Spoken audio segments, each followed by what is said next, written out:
So Revanth Reddy comments విన్నారు. ఇప్పుడు Revanth Reddy age ఎంత? 56 సంవత్సరాలు. కేసీఆర్ ఏజ్ ఎంత? 72, 73 ఇయర్స్, 72 సంవత్సరాలు. 17 సంవత్సరాలు పెద్ద. ఎవరికి రా నువ్వు జాతి, ఎవరికి రా అని అనొచ్చా? 17 సంవత్సరాలు పెద్ద కదా. పాలిటిక్స్ లో మీరు రేవంత్ రెడ్డి గారు, మీరు 2007లో తొలిసారి జెడ్పీటీసీ గెలిచారు. సరే, మీరు ప్రజలు ఎన్నుకున్నారు కాబట్టి 16 సంవత్సరాలు మీరు ముఖ్యమంత్రి అయినారు. ఆయన 1978 నుంచి పాలిటిక్స్ లో ఉన్నారు, కాంగ్రెస్ పార్టీలో ఉన్నారు. మీకంటే చాలా సీనియర్, కాంగ్రెస్ పార్టీలో 30 సంవత్సరాలు సీనియర్. ఎవరికి రా నువ్వు జాతిపిత అని మున్సిపల్ ఎన్నికల ప్రచారంలో మిర్యాలగూడలో అంటే అది ఎంత మేరకు యాక్సెప్టబుల్ కాంగ్రెస్ పార్టీ వాళ్ళు ఆలోచించుకోవాలి.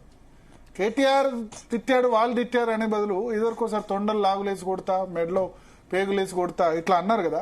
ఏం మెసేజ్ పంపిస్తున్నారు రాష్ట్ర ముఖ్యమంత్రిగా? కేసీఆర్ బూతులు తిట్టలేదంటే ఆయన కూడా తిట్టాడు. కిషన్ రెడ్డిని రండా అన్నాడు, సన్నాసులు, దద్దమ్మలు, చెవటలు అన్నారు. కానీ రాని తనకంటే ఎక్కువ ఏజ్ ఉన్న వాళ్ళని అనడం, అందులో 17 సంవత్సరాలు, 2-3 సంవత్సరాలు కూడా కాదు, 17 సంవత్సరాలు పెద్ద ఉన్న వ్యక్తిని ఎవరికి రా నువ్వు జాతిపితం అంటే, ఇప్పుడు మళ్ళా రేపు కేటీఆర్ తిడతాడు, హరీష్ రావు తిడతాడు, మళ్ళీ టీఆర్ఎస్ వాళ్ళు తిడతారు. సేమ్ ఈ తిట్ల పురాణం నడుస్తుంది.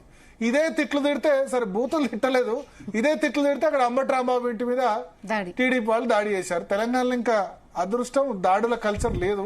తిట్ల కల్చర్ తిడితే మళ్ళా రివర్స్ లో తిట్ల కల్చర్ ఉంది. ఇది నిజంగా ఏంటంటే దౌర్భాగ్యం. ఈ తెలంగాణ, ఆంధ్రప్రదేశ్ లో ఉన్నది. నార్త్ ఇండియాలో చాలా మర్యాద మాట్లాడుకుంటారు కదా, ఎంత పొలిటీషియన్స్ అయినా. రాజకీయాలే కానీ ఇదేం తిట్లు? ఎవరికి రాను, ఎవరికి నువ్వు జాతిపిత అన్న అర్థం ఉంది. ఎవరికి రా నువ్వు జాతిపిత అన్నప్పుడు ముఖ్యమంత్రి ఆ వర్డ్స్ విడ్రా చేసుకోవాలి. ఇంకోటి, రెండోది, ప్రతిపక్షంలో ఉండి తిడితే హర్షిస్తారు ప్రజలు, అధికార పక్షంలో ఉండి తిడితే హర్షించరు. తిట్లతో నువ్వు టైం పాస్ చేయాలనుకో కాదు, పాలన చూపించాలి, పర్ఫార్మెన్స్ చూపించాలి. కేసీఆర్ ఎప్పుడు ఎక్కువ తిట్లు తిట్టాడంటే ప్రతిపక్షంలో ఉండి తెలంగాణ సాధనలో ఎక్కువ తిట్లు తిట్టాడు. మీరు అబ్జర్వ్ చేయండి. 10 సంవత్సరాల్లో తిట్లు తక్కువ తిట్టాడు, తిట్టలేదు అనట్లేదు. చౌటలు, సన్నాసులు, దద్దమ్ములు, కాంగ్రెస్ వాళ్ళు ఇవ్వట్లేదని తిట్టాడు. కానీ ఆ 10 సంవత్సరాల్లో తిట్టిన తిట్లు కిషన్ రెడ్డి రండా అని 1-2 సందర్భాల్లో టంగ్ స్లిప్ అయ్యాడు. కొంత అంతకుముందున్న ఫ్రీక్వెన్సీ అయితే కంటే తగ్గింది, చాలా వరకు తగ్గింది. ఆంధ్ర వాళ్ళు అయితే చాలా దారుణంగా తిట్టేవారు. అసలు ఆయన అధికారంలోకి వచ్చిన తర్వాత అసలు వాళ్ళు ఓన్ చేసేసుకుని రివర్స్ లో ఫ్యాన్స్ అయ్యేలా చేసుకున్నారు ఆయన. ఎస్, బికాజ్ అదే నేను చెప్తున్నా, రేవంత్ రెడ్డి తన భాష ఏదైతే ఉందో అధికారంలోకి రావడానికి ఉపయోగపడింది. మిగతా ఉత్తమ్ కుమార్ రెడ్డి, బట్టి విక్రమార్క వీళ్ళందరూ కాంగ్రెస్ లో సీనియర్లు ఉన్నా ఆ భాష ఉపయోగపడ్డది. కానీ అధికారంలో ఉన్నవాడు తిడితే ఇప్పుడు కరెక్ట్ కాదు. నరేంద్ర మోడీ ఏం తిట్లు తిట్టాడని ఆయన ఇప్పుడు జగజ్జేతగా లేకపోతే అత్యంత ప్రజాదరణ ఉన్న నాయకుడుగా అయినాడు. చంద్రబాబు నాయుడు ఎక్కువ తిట్లు తిడతాడా? తిట్టాడు కదా. ఆ మాటకు వస్తే జగన్ కూడా తిట్టరు కదా. ఎక్కడికి వెళ్తున్నాయో ఏందో ఆలోచించుకోవాలి. కాంగ్రెస్ లో ఉన్న వాళ్ళైనా సలహాలు ఇవ్వాలి. రెండవది, కూకట్టిపల్లి అంటే వెలమ సామాజిక వర్గాన్ని ఆయన తిట్టాడు.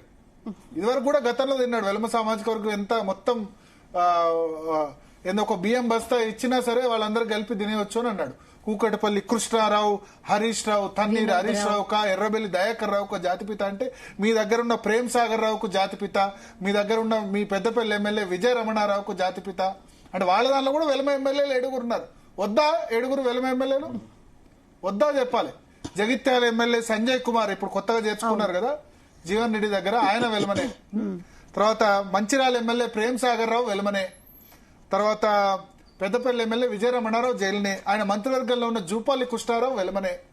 ఆ తర్వాత ఇంకా 2-3 ఎల్లారెడ్డి ఎమ్మెల్యే వెలమనే.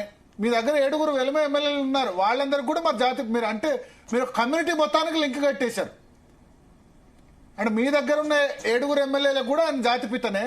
లాస్ట్ టైం మీ దగ్గర 7 డీసీసీ అధ్యక్షులు కూడా ఉండే, జిల్లా కాంగ్రెస్ అధ్యక్షులు. కోరుట్లలో ఏమంటారు జువ్వాడి నరసింగరావు మీ పార్టీ ఇన్ఛార్జ్. ఇట్లా టికెట్లు కూడా మీరు 10-15 మంది వెలమలకు ఇచ్చారు. వాళ్ళందరూ కూడా కేసీఆర్ జాతిపితనే. ఒకటి రా అని మాట్లాడు, రెండోది ఒక కమ్యూనిటీని, ముఖ్యమంత్రి అయిన తర్వాత కమ్యూనిటీ జాతి అన్నారు రాగద్వేషాలు ఉండకూడదు కమ్యూనిటీ గురించి. ఆంధ్రప్రదేశ్ లో అట్లా కమ్మ టార్గెటింగ్ జరిగింది, టీడీపీ వస్తే రెడ్డి టార్గెటింగ్ జరిగింది. ఇక్కడ ఈయన వెల్మలు కేసీఆర్ రెడ్డిని టార్గెట్ చేయలేదు, తెలుసు ఆయనకు రెడ్డిల పవర్ ఏందో, పక్కన పెట్టుకున్నారు. ఎక్కువ ఎప్పుడో ఒక రెడ్డి పక్కన ఉంటాడు. మీరు చూడండి, పల్లా రాజేశ్వర రెడ్డి, శ్రవణ్ కుమార్ రెడ్డి, షేర్ సుభాష్ రెడ్డి, ఆర్మూర్ మాజీ ఎమ్మెల్యే జీవన్ రెడ్డి ఎప్పుడు పక్కన ఉంటారు. మీరు కొంచెం వైజ్ గా పాలిటిక్స్ చేయండి రేవంత్ రెడ్డి గారు. వెల్మలు తిడితే వాళ్ళ పవర్ చూపించరా? ఫైనాన్షియల్ పవర్ ఉంది కదా, జనాభాలో తక్కువ ఉండొచ్చు కానీ ఊరుకో ఉండొచ్చు కదా. సో రెండు కూడా ముఖ్యమంత్రి అయిన తర్వాత మాట్లాడాల్సిన మాటలు అవి కాదు. జాతిపిత కాదు నువ్వు అనడం కూడా తప్పే. మీరు జాతిపిత కాదు ఆయన, ఎందుకంటే 17 సంవత్సరాలు పెద్ద కదా, ఏజ్కి రెస్పెక్ట్ ఇవ్వాలి. అనవసరం ఆయన ఏం, కేసీఆర్ కూడా ఏం మాట్లాడట్లేదు, మీ పేరే ఎత్తట్లేదు కదా. కేటీఆర్ మాట్లాడితే సరే, కేటీఆర్ని తిట్టినా ఆయన నీకంటే 10 సంవత్సరాలు 5-6 సంవత్సరాలు చిన్న. కేటీఆర్ బహుశా 48, 49 ఉంటారు. 8 సంవత్సరాలు అది కూడా తిట్టడం యాక్సెప్టబుల్ కాదు. సో ఏదేమైనా భాష అయితే రెండు రాష్ట్రాలు కూడా చాలా దారుణంగా ఉంది. మాట్లాడదాం. మనతో పాటు స్టూడియోలో ప్రసాద్ గారు ఉన్నారు.